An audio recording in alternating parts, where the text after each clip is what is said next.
Happy birthday to you. Happy birthday to you. Happy birthday, dear Jerry. Happy birthday to you. Thank you mummy, thank you papa. പപ്പയുടെ മോന് 1000 പിറന്നാൾ ആശംസകൾ. ഉമ്മ. മമ്മിയുടെ ചക്കരയ്ക്ക് 1000 പിറന്നാൾ ആശംസകൾ. ഉമ്മ. ജെറി, നിനക്കിപ്പോ 6 വയസ്സായി. എന്റെ മോൻ വലിയ കുട്ടിയായി. വേഗം വന്നേ, നമുക്ക് കുളിച്ച് ഒരുങ്ങി നല്ല ഡ്രസ്സൊക്കെ ഇട്ട് പുറത്തുപോയി ഒന്ന് കറങ്ങിയിട്ട് വരാം. സത്യമാണോ പപ്പ? നമ്മള് കറങ്ങാൻ പോവാനോ? പിന്നല്ലാതെ, ഇന്ന് മോന്റെ ബർത്ത്ഡേ അല്ലേ. മോന് ഇഷ്ടമുള്ള സ്ഥലത്ത് നമുക്ക് പോവാം. അത് മാത്രല്ല, മോന് ഇഷ്ടമുള്ള ഡ്രസ്സ് വാങ്ങാം, ഫുഡ് കഴിക്കാം, എന്തും ചെയ്യാം. ഇന്ന് പപ്പയും മമ്മി ഫുൾ ടൈം മോന്റെ കൂടെ ആയിരിക്കും. എനിക്ക് ഒരുപാട് സന്തോഷായി. എങ്കി വാ, നമുക്ക് റെഡിയാവാം. തേയും ജിമിനും ജെറിയെ ഒരുക്കി താഴേക്ക് ചെന്നു. ലിവിംഗ് റൂമിൽ എല്ലാവരും അവരെ കാത്തിരിപ്പുണ്ടായിരുന്നു. ഓരോരുത്തരായി ജെറിക്ക് ബർത്ത്ഡേ ആശംസകൾ നേർന്നു. ജെറി മോനെ, ഇന്ന് മോനെ ഏറ്റവും ഇഷ്ടമുള്ള അപ്പവും ചിക്കൻ കറി സ്പെഷ്യലായിട്ട് അമ്മച്ചി ഉണ്ടാക്കിയിട്ടുണ്ട്. വന്നേ, നമുക്ക് കഴിക്കാം. അവൾ എല്ലാവരും ഒരുമിച്ച് ബ്രേക്ക്ഫാസ്റ്റ് കഴിക്കാനിരുന്നു. അമ്മച്ചി സൂപ്പർ ചിക്കൻ കറി, എനിക്ക് ഒരുപാട് ഇഷ്ടമായി. ഫുഡ് കഴിച്ചു കഴിഞ്ഞ ശേഷം ജിമിനും തേയും ജെറിയെ കൂട്ടി കറങ്ങാൻ പോയി. ഗൈസ്, നമുക്ക് അധികം ടൈമില്ല. അവര് തിരിച്ചു വരുമ്പോഴേക്കും നമുക്ക് ഇവിടെ എല്ലാം ഡെക്കറേറ്റ് ചെയ്യണം. ജെറിക്ക് നമുക്ക് ശരിക്കും സർപ്രൈസ് കൊടുക്കണം. നീ വിളിച്ചു പറഞ്ഞതനുസരിച്ച് ഞാനും അലലും കൂടി വേണ്ട സാധനങ്ങളെല്ലാം വാങ്ങിയിട്ടുണ്ട്. അപ്പൊ എങ്ങനാ ജൂണിച്ചായ, തുടങ്ങുവല്ലേ? പിന്നല്ല, നീ എല്ലാം കൂടെ ഇങ്ങോട്ട് എടുത്തേ, നമുക്ക് ഫുള്ള് സെറ്റാക്കാം.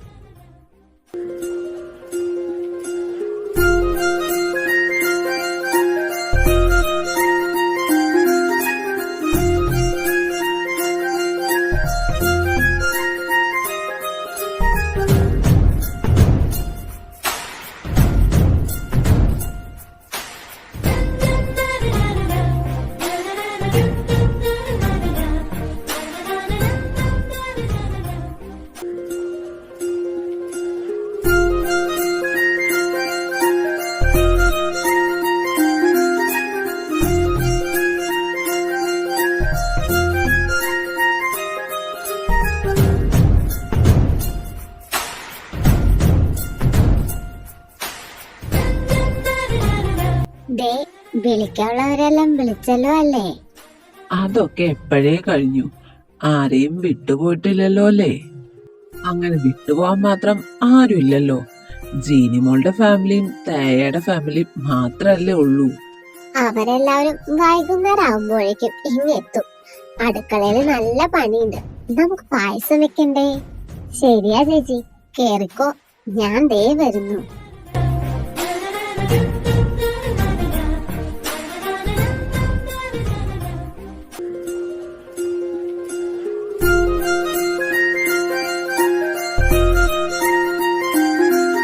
ജിമിനും തേയും ജെറിയോടൊപ്പം ഒരുപാട് സ്ഥലങ്ങളിൽ പോയി.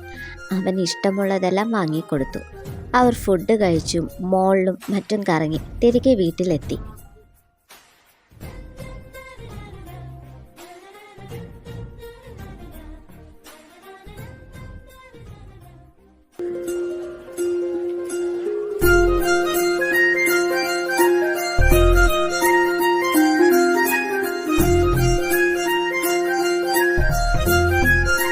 സർപ്രൈസ്!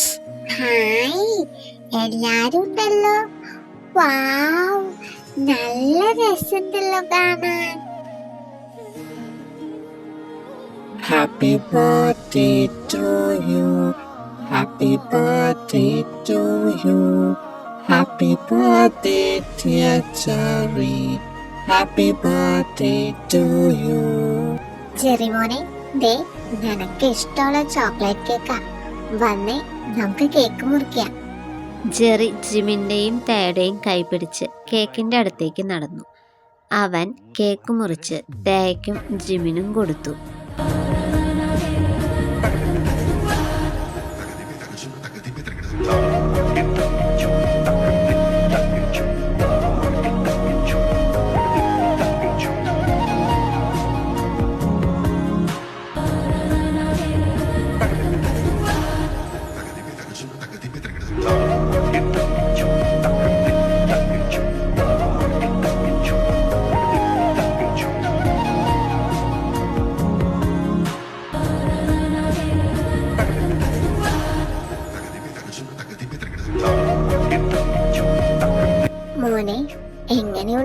സർപ്രൈസ് ഇഷ്ടായോ? എനിക്ക് ഒത്തിരി സന്തോഷായി മമ്മി. Thank U. ഒരുപാട് നാളത്തെ എന്റെ ആഗ്രഹമായിരുന്നു എല്ലാവരും ഒരുമിച്ച് ജെറിയുടെ ബർത്ത്ഡേ ആഘോഷിക്കണമെന്ന്. ഇപ്രാവശ്യം അതെന്തായാലും സാധിച്ചു. ജെറി, ദേ ഞങ്ങള് നിനക്ക് കൊണ്ടുവന്ന ഗിഫ്റ്റ് ഒക്കെ നോക്കിക്കേ. ജെറിക്ക് ഓരോരുത്തരായി ഗിഫ്റ്റ് ചെന്ന് കൊടുത്തു. അവൻ അത് ഓരോന്നായി തുറന്നു നോക്കി. തേയ എല്ലാവർക്കും കേക്കിന്റെ ഓരോ പീസ് വീതം മുറിച്ചു കൊടുത്തു. അതെ, ഫുഡ് റെഡി ആയിട്ടുണ്ട്. എല്ലാവരും കൈ കഴുകി ഇരുന്നോളൂ. ആദ്യം നമ്മുടെ ബർത്ത്ഡേ പോയി ഇരിക്കട്ടെ. ജേക്ക് ജെറിയെ എടുത്തുകൊണ്ട് ഡൈനിങ് ടേബിളിന്റെ അടുത്തേക്ക് പോയി. അബ്രഹാം, സെബാസ്റ്റ്യൻ, വാ ഭക്ഷണം കഴിക്കാം. ജോർജെ, നമുക്ക് ഫുഡ് കഴിച്ചിട്ടൊന്ന് കൂടണം. കൊറേ നാളായില്ലേ നമ്മള് കുടുംബക്കാര് മാത്രം ഒന്ന് കൂടിയിട്ട്. അത് പിന്നെ പറയാനുണ്ടോ ചേട്ടായി, എല്ലാം ഞാൻ സെറ്റാക്കി വെച്ചിട്ടുണ്ട്.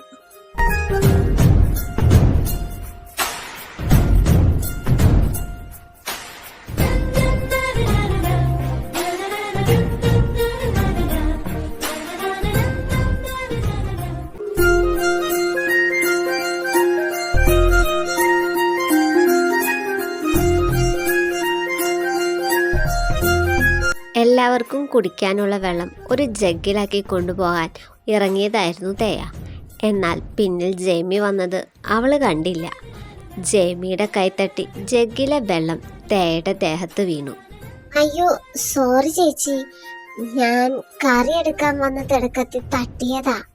അത് സാരില്ല ജെയ്മി, ഞാൻ ഡ്രസ്സ് ചേഞ്ച് ചെയ്തോളാം. ഇവിടെ ആകെ വെള്ളായല്ലോ. നീ ആ ജഗ് ഇങ്ങ് തതയാ, ഞാൻ വെള്ളം കൊണ്ട് കൊടുത്തോളാം. നീ പോയി ഡ്രസ് ചേഞ്ച് ചെയ്. ജീനി തേയുടെ കയ്യിൽ നിന്നും ജഗ് വാങ്ങിപ്പോയി. ഈ വെള്ളം അത് ഞാൻ ക്ലീൻ ചെയ്തോളാം, ചേച്ചി പോയിക്കോ. തേയ പിന്നെ അവിടെ നിന്നില്ല. എല്ലാവരും ഫുഡ് കഴിക്കുന്നതിന്റെ തിരക്കിലായിരുന്നു. അവൾ നേരെ മുറിയിലേക്ക് പോയി. നമ്മുടെ കെയറിംഗ് ഹാർട്സ് പ്രോജക്റ്റ് വൻ വിജയായി. ഏകദേശം 500 ഹൗസ് മേറ്റ്സ് ആയി ഇപ്പോ തന്നെ. ഇന്നലെ കൂടെ എനിക്കൊരു അമേരിക്കൻ കമ്പനിയിൽ നിന്ന് മെയിൽ വന്നിരുന്നു. അവർക്കും ഇതില് പാർട്ട്ണർ ആവാൻ താല്പര്യമുണ്ടെന്നാ പറഞ്ഞേ. ഞാനിപ്പോ എങ്ങോട്ട് തിരിഞ്ഞാലും മീറ്റിങ്ങിന് പോയാലും എന്നോട് എല്ലാവർക്കും ചോദിക്കാൻ ഇതേ ഉള്ളൂ. എല്ലാം ദൈവത്തിന്റെ കരുണ, പിന്നെ നമ്മളുടെ മക്കളുടെ അധ്വാനവും. ജെറിക്ക് 6 വയസ്സായെന്ന് വിശ്വസിക്കാനേ കഴിയുന്നില്ല. ശരിയാ, പിള്ളേര് വളരുന്നത് അറിയാനേ പറ്റുന്നില്ല. ഇനിയിപ്പോ ദേന്ന് പറഞ്ഞ് ജീനി പ്രസവിക്കും. അതെ അതെ, ഇനിയിപ്പോ ബാക്കിയുള്ളവർക്കും അടുത്ത ഒരു കുഞ്ഞിനെ പറ്റി ആലോചിക്കാം. അയ്യോ, നോക്കിക്കേ, അളിയന്റെ ഒരു നാണം കണ്ടില്ലേ? അവൻ അങ്ങനെ കളിയാക്കാതെടാ. ഞാനേ ഇപ്പൊ വരാവേ, അത്യാവശ്യമായി ഒരു കോള് ചെയ്യാനുണ്ട്. അയ്യോ.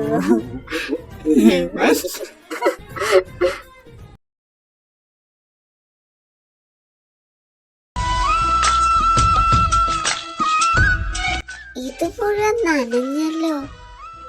എന്തിപ്പിടാ?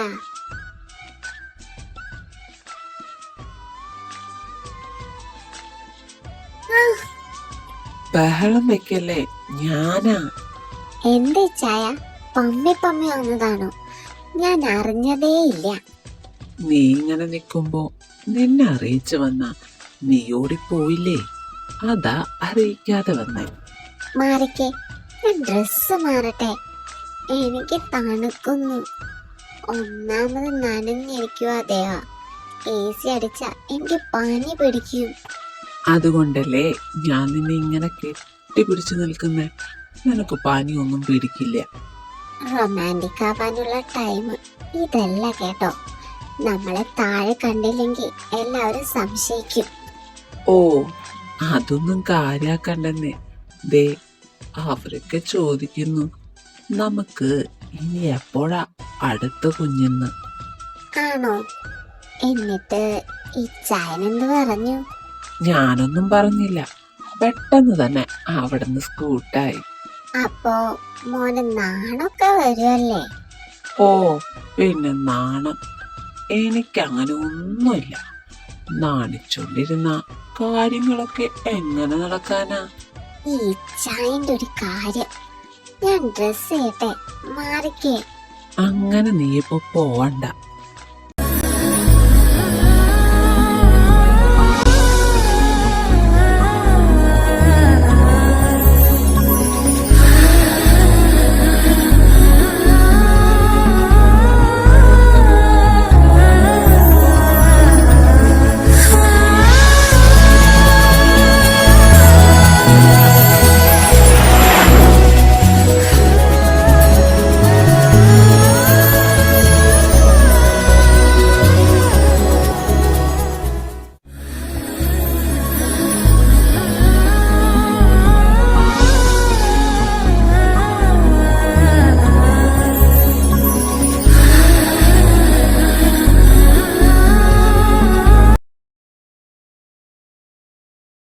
താഴെ എല്ലാവരും ഫുഡ് കഴിച്ചു കഴിഞ്ഞ് ഓരോന്നും പറഞ്ഞ് ഇരിക്കുകയായിരുന്നു. ജെയ്ക്കും ബെഞ്ചമിനും ജെറിക്ക് ഗിഫ്റ്റ് കിട്ടിയ റിമോട്ട് കൺട്രോൾ കാർ അവന് ഓൺ ചെയ്ത് എങ്ങനെ സ്റ്റാർട്ട് ചെയ്യാമെന്ന് പറഞ്ഞു കൊടുക്കുകയായിരുന്നു. ജെറി അത് ഓൺ ചെയ്ത് പുറത്തേക്ക് നടന്നു. അവൻ അത് ഓടിച്ച് കളിച്ചുകൊണ്ടിരിക്കുകയായിരുന്നു. അപ്പോഴേക്കും ഒരു കാർ ഗേറ്റ് കടന്ന് അകത്തേക്ക് വന്നു. കാർ ജെറിയുടെ മുൻപിൽ വന്നു നിന്നു. Jerry remote control car of ചെയ്ത് കയ്യിലെടുത്തു.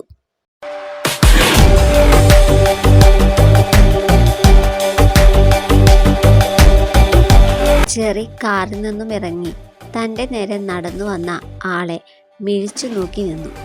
ആ സ്ത്രീ അവൻ്റെ മുൻപിൽ വന്നു നിന്നു. അവരുടെ കയ്യിൽ കരുതിയ ഒരു ഗിഫ്റ്റ് ബോക്സ് അവൻ്റെ മുൻപിലേക്ക് നീട്ടി. Hello Jerry, happy birthday. ജെറിക്ക് അവൻ്റെ കണ്ണുകളെ വിശ്വസിക്കാൻ കഴിഞ്ഞില്ല. ചെറിയ കുട്ടിയായിരുന്നെങ്കിലും അവന് ആളുകളെ കണ്ടാൽ മനസ്സിലാവും.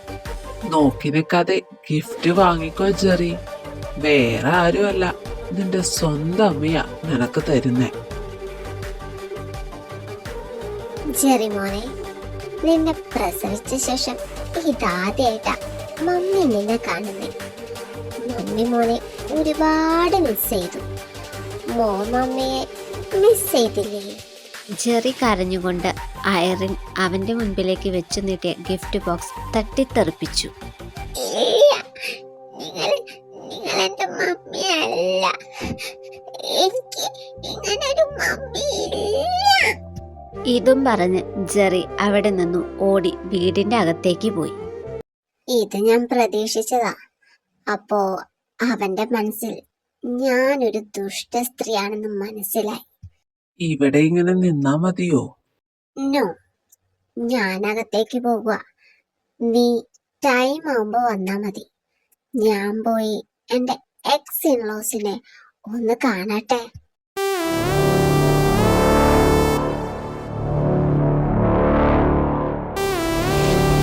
കരഞ്ഞുകൊണ്ട് അകത്തേക്ക് ഓടി വന്ന ജെറി മൈക്കിളിനെ കെട്ടിപ്പിടിച്ചു നിന്നു. എല്ലാവരുടെയും ശ്രദ്ധ അവനിലേക്ക് തിരിഞ്ഞു. എന്തു പറ്റി മോനെ? എന്തിനാ നീ കരയുന്നേ? അവിടെ പുറത്ത്. എന്താ മോനെ? പുറത്ത് എന്താ?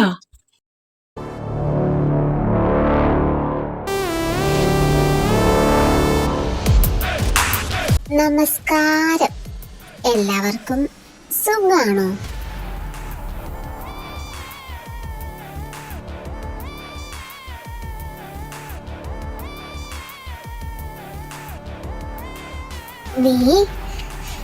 നീ എന്താ ഇവിടെ? അത് ശരി, എനിക്കെന്താ ഇവിടെ വന്ന? ഞാനിവിടെ വരുന്നതിൽ നിയമപരമായ വിലക്കുകളൊന്നുമില്ല. പിന്നെ എന്തുകൊണ്ട് വന്നുകൂടാ? എല്ലാം പറഞ്ഞ് അവസാനിപ്പിച്ചിട്ട് നീ പോയതല്ലേ ഇവിടെ നിന്ന്? പിന്നെ എന്തിനാ വീണ്ടും തിരിച്ചു വന്നത്? എന്താ ഇത് എക്സ് അമ്മായിയച്ച? ഒന്നും അറിയാത്ത പോലെ സംസാരിക്കുന്നേ.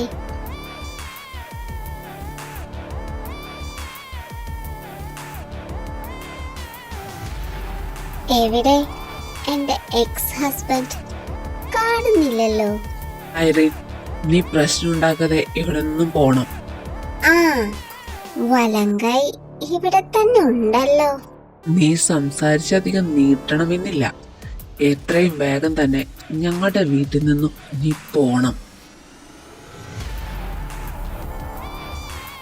എന്നെ ഇവിടേക്ക് തിരിച്ചു കൊണ്ടുവന്നത് നിങ്ങളുടെ പൊന്നാരമോൻ ജിമിൻ തന്നെയാ. ആർക്കും ഒരു ദോഷവും വരുത്താതെ പോവാൻ നിന്നതല്ലേ ഞാൻ. എന്നിട്ട് എന്താ എന്നോട് ചെയ്തത്? ഐറിൻ,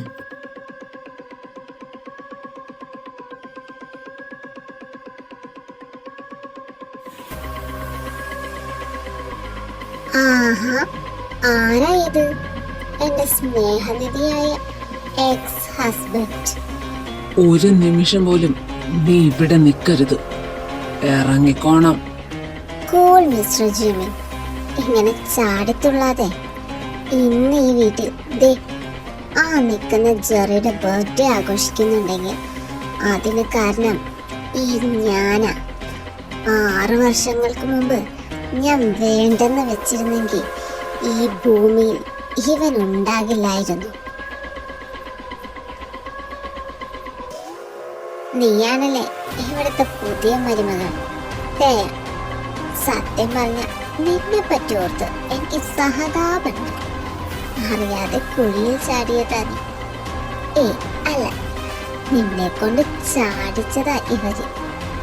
ഈ സ്നേഹമൊന്നും സത്യാണെന്ന് കരുതവേ വേണ്ട. എല്ലാം നാടക. ആരെയും വിശ്വസിക്കരുത്. നിന്നോട് ഇവിടെ നിന്ന് പോവാനല്ലേ പറഞ്ഞേ? എന്താ ജിമ്മി, പേടി തോന്നുന്നുണ്ടോ? എല്ലാവരുടെയും മുമ്പേ നിന്റെ യഥാർത്ഥ മുഖംമൂടി വലിച്ചു കീറാനാ ഞാൻ വന്നത്. നിന്നെ ഞാൻ വെറുതെ വിടില്ല. നിന്നെ കൊണ്ടുപോകാനുള്ള ആളുകൾ എത്തിയിട്ടുണ്ട്.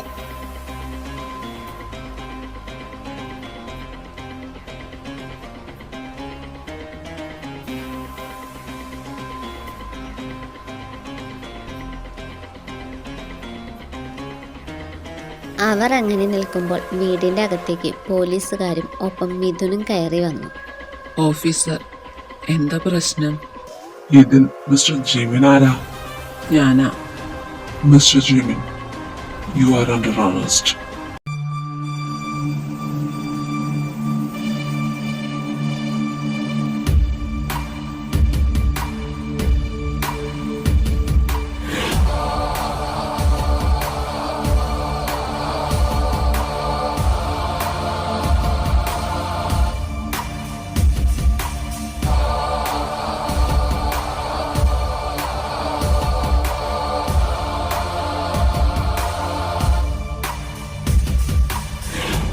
എന്തിനാ അവനെ അറസ്റ്റ് ചെയ്യുന്നേ?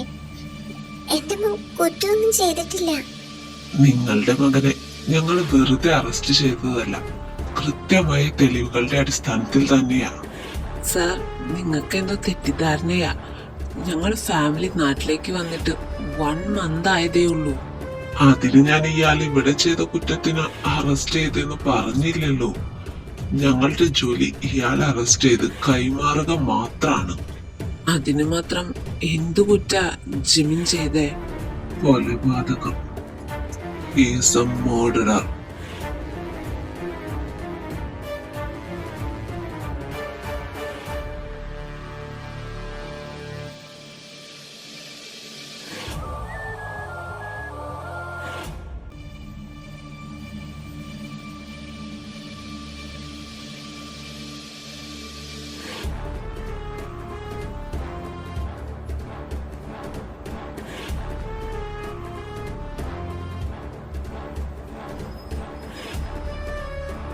നിങ്ങൾ എന്തൊക്കെയാ വിളിച്ചു പറയുന്നേ?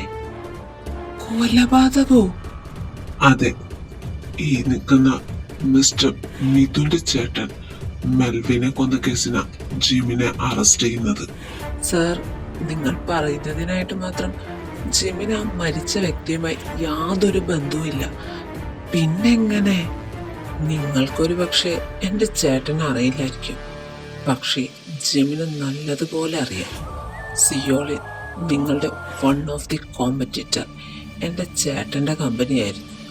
തുടക്കം മുതൽക്കേ ഞങ്ങൾക്ക് കിട്ടേണ്ടുന്ന കോൺട്രാക്ട്സ്, ഡീൽസ് എല്ലാം പല വഴി ഈ ജിമിൻ തട്ടിയെടുത്തു. അവസാനം എന്റെ ചേട്ടനെ.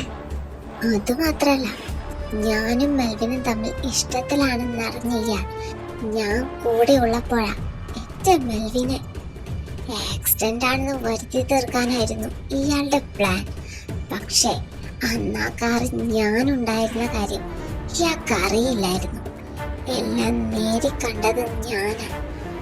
അമ്മ ആക്സിഡന്റ് ന്യൂസ് ഇയാളുടെ സ്വാധീനം കൊണ്ട് മൂടി വെച്ചു.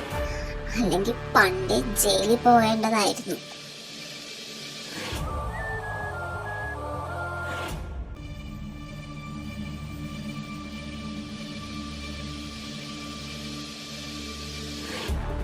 Mister Jimin, തെളിവുകളെല്ലാം നിങ്ങൾക്കെതിരാ.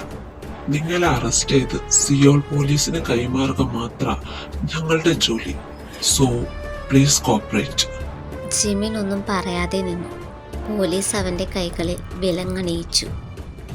ഇച്ചായ, നീ വിഷമിക്കാതെ തയ്യ, എനിക്കൊന്നും സംഭവിക്കില്ല. ഞാൻ ഉടനെ തിരിച്ചു വരും. പോലീസുകാർ ജിമിനെ കൊണ്ട് നടന്നു നീങ്ങി.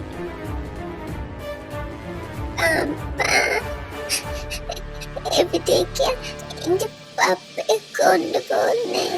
ജെറി ജിമിന്റെ കാലുകളെ ചുറ്റിപ്പിടിച്ച് കരഞ്ഞുകൊണ്ട് ചോദിച്ചു. മോനെ, പപ്പ വേഗം വരാം. മോൻ സങ്കടപ്പെടാതെ. തേയപ്പോഴേക്കും ജെറി ജിമിന്റെ അടുത്തു നിന്നും എടുത്തു മാറ്റി. അവൻ തേയെ മുറുകെ കെട്ടിപ്പിടിച്ച് കരഞ്ഞു. ജിമിൻ അവരെ നിസ്സഹായതയോടെ നോക്കി. എന്നിട്ട് ജൂണിന്റെ അടുത്തേക്ക് നോക്കി പറഞ്ഞു. നീ കാര്യങ്ങൾ ഹാൻഡിൽ ചെയ്തോണം. നമ്മുടെ വക്കീലിനെ കാര്യങ്ങൾ അറിയിക്കണം. പിന്നെ വീട്ടുകാരെ ശ്രദ്ധിക്കണം. നീ ടെൻഷൻ അടിക്കണ്ട. കാര്യങ്ങൾ വേണ്ട വിധം ഞാൻ ഡീൽ ചെയ്തോളാം. നീ ജയിച്ചെന്ന് കരുതണ്ട. നിന്ന് ചിലക്കാതടാ. നിന്റെ നാശത്തിന്റെ തുടക്കമായത്. നിന്നെ ഞാൻ വെറുതെ വിടില്ല.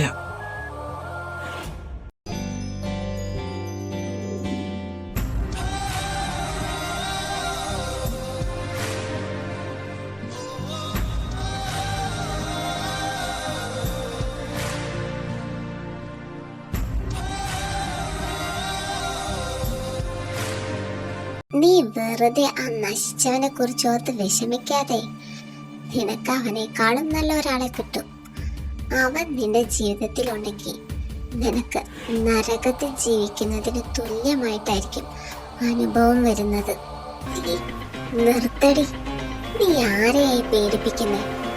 നീ എന്താ കരുതിയത്? നീ നടത്തുന്ന നാടകത്തിൽ ഞാൻ വീണു പോകുന്നു. എന്നാ നിനക്ക് തെറ്റി. സ്നേഹിച്ച ഭർത്താവിനെ ചതിക്കുന്ന നിന്നെ പോലുള്ളവർ പറയുന്നത് ഞാൻ വിശ്വസിക്കണം അല്ലേ? നിന്റെ സ്വാർത്ഥ താല്പര്യങ്ങൾക്ക് വേണ്ടി ഞാൻ ജിമിനിച്ചാൻ ഉപയോഗിക്കുകയായിരുന്നു. എന്നിട്ട് നിന്ന് നന്മവരം കളിക്കുന്നു. ഈ നിമിഷം ഈ വീട്ടിൽ നിന്ന് ഇറങ്ങിക്കോണം. മേല ഈ വീടിന്റെ പടിവാത് ചവിട്ടി പോരുത്. ഇതും പറഞ്ഞ് തേയ അയറിന്റെ കയ്യിൽ പിടിച്ച് വീടിന്റെ വെളിയിലേക്ക് തള്ളി നിർത്തി. തേയ, നീ എന്തേ കാണിക്കുന്നേ? നിനക്കിനി വിശ്വാസമായില്ലേ? ഒരു കൊലപാതകിയാ നിന്റെ ഭർത്താവ്. അയാൾ എന്റെ ചേട്ടനെ കൊന്നേ.